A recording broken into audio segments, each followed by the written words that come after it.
Welcome to Grace by Rain, a podcast about the beauty in life. I'm your host, Elaine Shircliff. Welcome back, everybody. Sorry for the long wait. I was sick. It felt like the plague. Um, just a cold or a flu or something. It was nasty. It was horrible. It was so horrible. I missed 2 home games. Okay. I hope you guys understand. Like if you know me, it's a big deal. I just couldn't function. I don't, there are days I don't remember. So that's cool.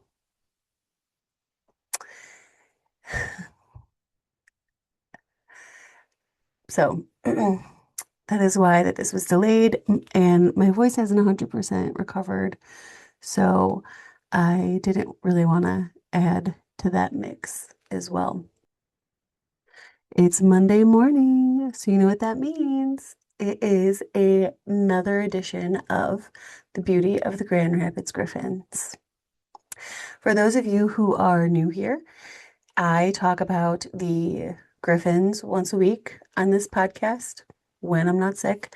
I take one or two things from the week before that I found really beautiful about this team. And it started because I really want people to like love hockey and love the teams that I cover as much as I do, or maybe more. And this team has been a pleasure to cover this season. They've been a pleasure to cover for a while, but the season is just different. It's magical and wonderful. And I want other people to see the beauty that is this team and the people who play on the team, the people who work for the team, the fans of the team. It's disappointing that they are so high and there aren't a lot of people talking about them, but and it's up to me and Hockey Town West and Tom Mitsos, who's there occasionally, to talk about what we're seeing and what we're feeling, what the vibe is, because this is a historical season. It's the 30th, and they are on a heater. They're so hot. And it's going to go down in the record books as an incredible season that people are going to talk about for years to come. And it's our job to tell these stories so that they don't get lost. So since we last talked, the Griffins are now 19-1-0 and 1. This is the hottest start that they have ever had, and it is one of the hottest starts to the season for the entire league in over 90 years that the league has existed. They are only ahead of them is the 2004-2005 Manchester Monarchs, who were 19-1-0-0 in their first 20 games, and the 2005-06 Wilkes-Barre Scranton Penguins, who were 18-0-2-0, 38 points in their first 20 games.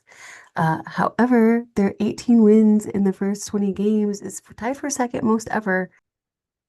So a lot of history going on, a lot. In fact, at the end of the year, like end of 2025, not the season, but the end of the year, I'm going to have a post up detailing all the historical moments and things that the Griffins have hit, and that includes their players. Like Dominic Shine on Sunday against Toronto played his 500th game in the AHL, all of which were with the Grand Rapids Griffins. And I love stories like that.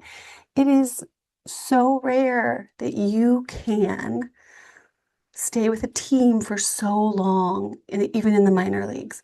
You know, things change, people get traded. Maybe that person gets impatient and they sign somewhere else. And then, they go from being the most loved to being one of the hated. Because if they just stuck around, maybe something would have happened, but you also cannot, sometimes you just can't pass up an opportunity. But Dominic Shine was like, I'm home. He's not from Grand Rapids, but he's from Michigan.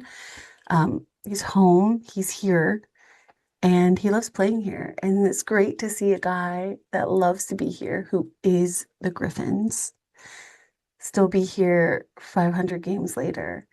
Um, but that wasn't just the only beautiful thing that I've seen in the past 2, 3 weeks. Um, for starters, let's talk about the duality of Eduards Tralmaks. Okay.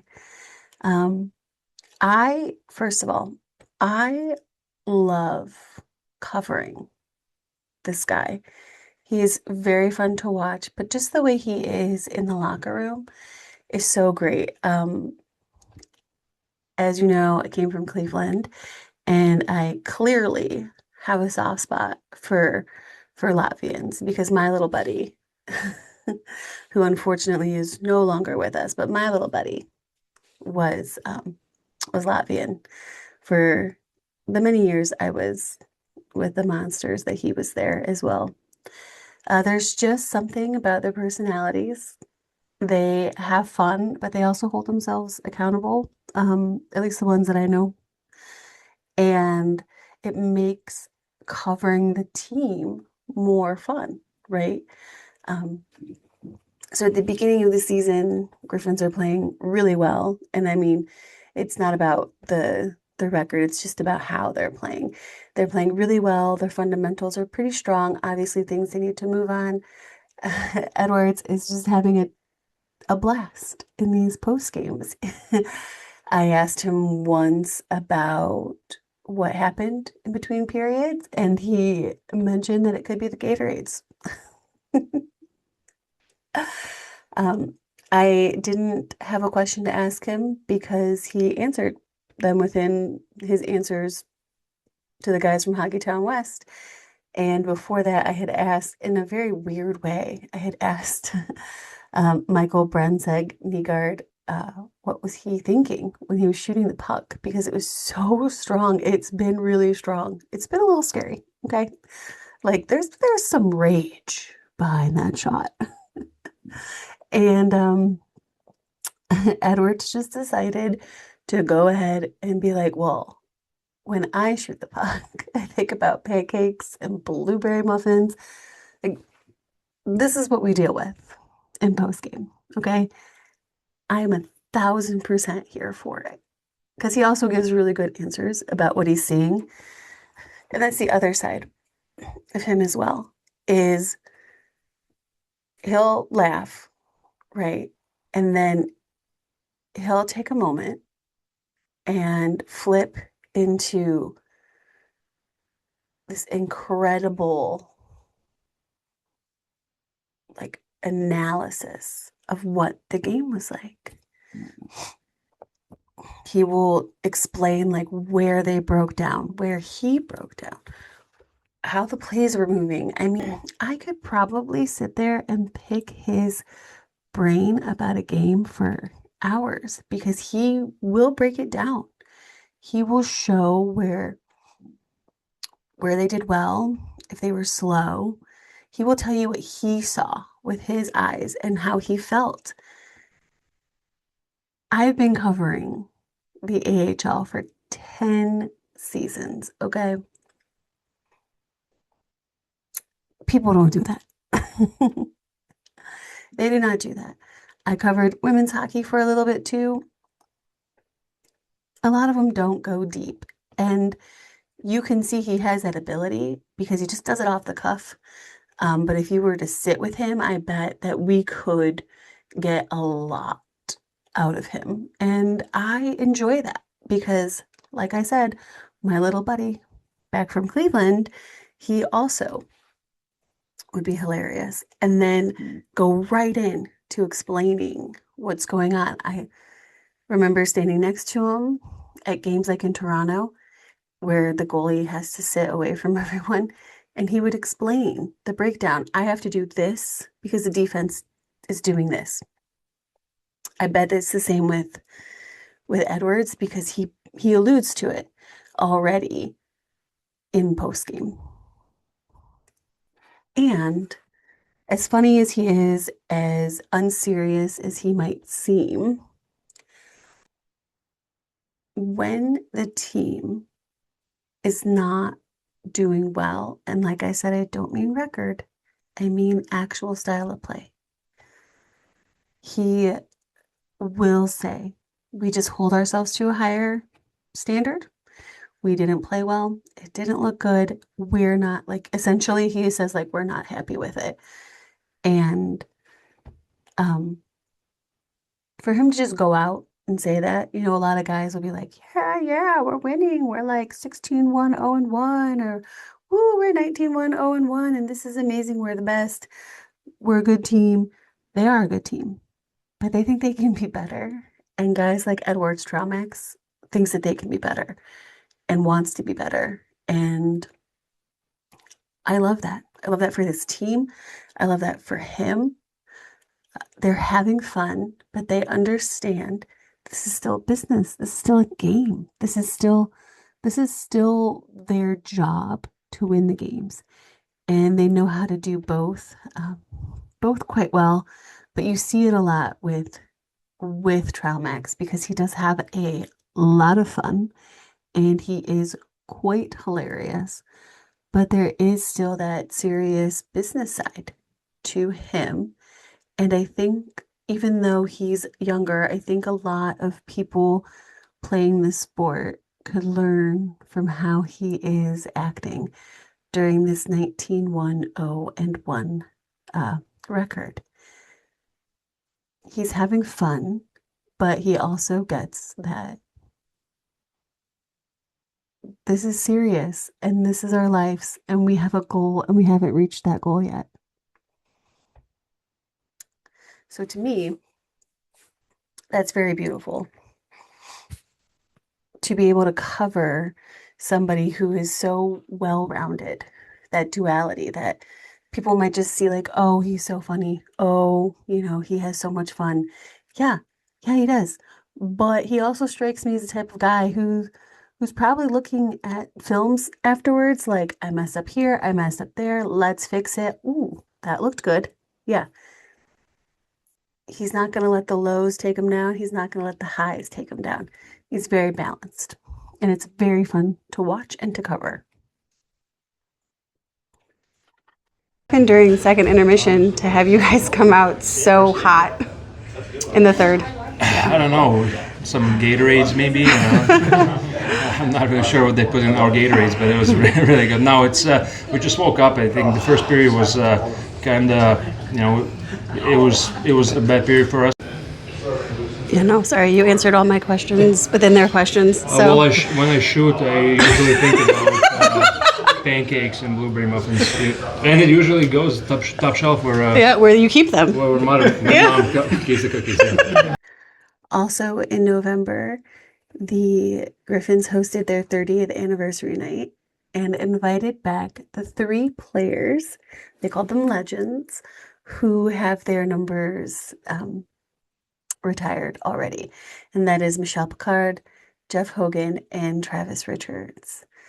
Now, Michel Picard was the first and only Griffin to have on a 100-point season. He was also the only player to have led this team in scoring back-to-back seasons. Jeff Hoggan was the captain of the 2013 Calder Cup champions, and Travis Richards holds the all-time record in games played for the Griffins of 655. These are not the only things that they have provided to the team. They have done so much more.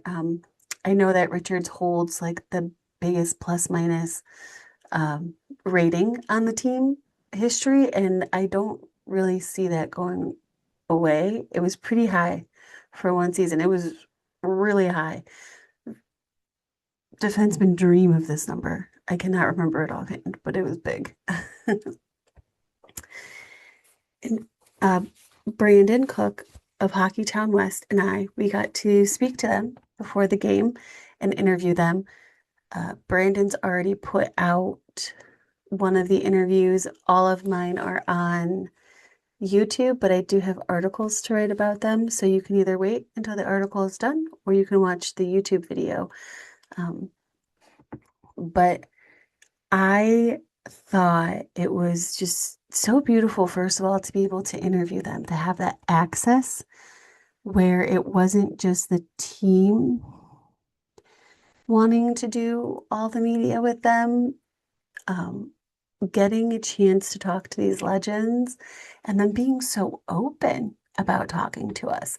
They were happy to talk to us. They wanted to talk to us. They wanted to talk about the Griffins and they loved talking about their life after the Griffin. But for me, it was really cool to watch Brandon interview them because he grew up with this team. He is almost the same age as his team. He's older than them, but it was so fun to watch him be able to interview his heroes growing up and ask them questions about their time while they were in Grand Rapids. That's why I chose to do questions about their time after, because this isn't my team. I didn't grow up watching them. I spent a lot of time watching like the Cleveland Lumberjacks. I spent a lot of time watching the Cleveland Monsters. And this just wasn't my team. And this was Brandon's team. And he got to have that beautiful moment. And it was, oh, it was so beautiful. I loved it. He was so happy. And when you're in media, right, you're going to come across people who have, covered a team for years that maybe they aren't a fan of it. And you're going to come across people like me who had touched base on them a few times and then, jump completely over, do full time. And then you're going to run into people like Brandon, who diehard fan whole life and now has his access to this team that they've loved and is able to do it and cover the team by being unbiased, which is incredible in itself as well. And so just a little moment was really nice. It was really nice. The other thing that I thought was absolutely beautiful about the Legends interviews, it was so precious. We start talking about like the favorite memories and things that you miss about Grand Rapids, and all of them, every single one of them, they, my heart, they, they talked about how much they miss their teammates and how their best memories stem from their brothers, is what they called them on the team. Michel Picard even got a little teary-eyed. He just misses going to get that coffee with his teammates before the game, having that time, just talking with them, seeing them. The three of them, Michel Picard, Jeff Hoggan, and Travis Richards, even said that like they love being able to see each other, even though they didn't all play together at the same time. But they love being able to see each other the few times a year that they get to through any sort of Griffins event. Just the love that the three of them had for their teammates, for the team, for the city, for each other. It's just really beautiful, and you forget how close sometimes that hockey players become. They're your family when you play so much together and you're on the road and you're in the thick of it. You do become family. And then when you become an alumni, you have this shared bond, even if you didn't play together, because you loved the team, you loved what you did, you loved your time there in the city. And that in itself is incredibly beautiful. They've done big things. I mean, Jeff Hoggan won the Calder Cup for this team. And yes, that's a great memory, but thinking about his teammates and the alumni now that he gets to be with and it being like his favorite, I don't know, that's just beautiful. And it just reminds you of what's really important in life. And also that these hockey players are human. They're very human. And the love that they have for each other is just incredible. And I hope everyone's able to find friendships and coworkers that you can love as deeply as these three have been able to do. Now, the final thing I found beautiful during this time was on Wednesday, December 3rd, in the Griffins' 4-1 win over the Cleveland Monsters, was Team Dad, Jakub Rychlovsky. That's what I'm calling him from now on, Team Dad, and here's why. Sebastian Cossa lost his skate blade, and yes, scary, terrifying. He did manage to make a few stops, which in itself is very impressive. But his skate blade fell off, and Jakub Rychlovsky immediately, once that whistle blew, picked up the blade and immediately tried to put it back in Kossa's skate. And when that didn't quite work, the trainer came out, tried to put it in. The whole time, Jakub Rychlovsky is like watching him very diligently, very dad-like. When like a dad is supervising you doing a project, that is very much what it was like. I loved it so much. And yeah, when we asked Sebastian Cossa about it in post game, he was telling Nick Harrington of Hockeytown West that he he was just there. So he just picked it up and he just started. He was the closest one to help. And for me personally, I love that a teammate was like, oh, we got to help our goalie. Let's do this. But also his willingness to place blade back in his skate. Could have gone awry. It didn't. So that in itself is beautiful. And I also think it shows the nature of this team. I have seen teams where blades have fallen off and they just kind of let the goaltender to their own devices and wait till the trainer comes, which, I mean, is probably safe as well. But Jakub Rychlovsky didn't care. He just wanted to fix it. And if you're not comfortable with your teammates, if you're not close with them, if you guys aren't on the same, page about things, those moments aren't going to happen, right? Like, you're not going to have that kind of relationship to be like, I could fix my goalie's skate right now. But they do. And so guys like Jakub Rychlovsky can feel comfortable doing that on the ice. And I love that. I love that for this team. I love that for this organization. And I love that for Sebastian Cossa because he knows for sure that no matter what happens, someone on the team is going to be there for him and protect him and help him. And that in itself is very beautiful. I've attached the clip of the interview afterwards, him talking about it, Sebastian Cossa talking about it. So I hope you guys enjoy that. Tonight, a little bit of a situation there in the first with the skate blade going off. What was going through your head during that? Panic. Yeah. Straight chaos. Kind of the first time that's ever happened to me, so trying to get some kind of edge to push on, but there's nothing there. They were on that side, so definitely panicked a little bit. What was Rychlovsky telling you while he was trying to fix it? Trying to help it, and then the dog came over, tried to fix it a little bit. It was broken a little bit, so I had to come off and then change it quick. Tarsk got a nice save, and 1,000% save percentage, which is good for him. So, no harm, no foul. Yeah.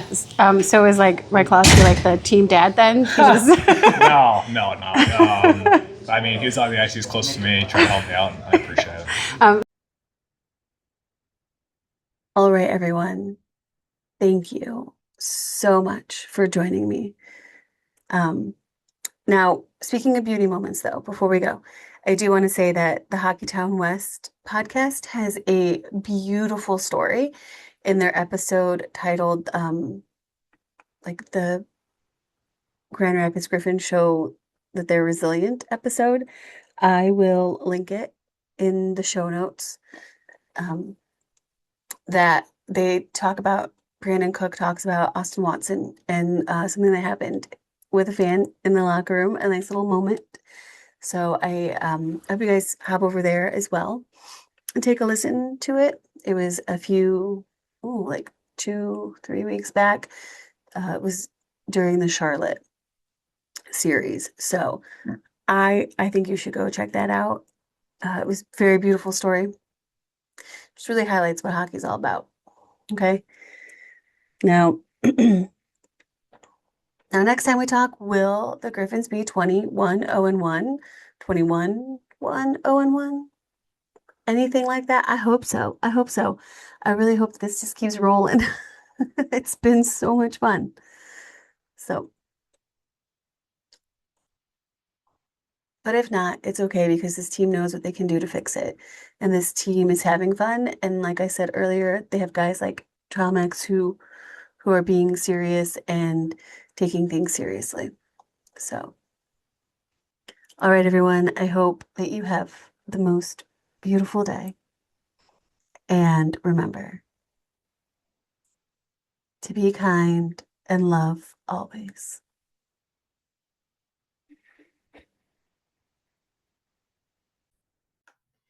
My theme music is One Light by Nick Wilkinson and the Featured Players. You can find their latest album, Live, Volume 1, on Bandcamp and Spotify. Live Volume 1 was recorded in front of a live audience on May 26, 2017 at Jilly's Music Room in Akron, Ohio.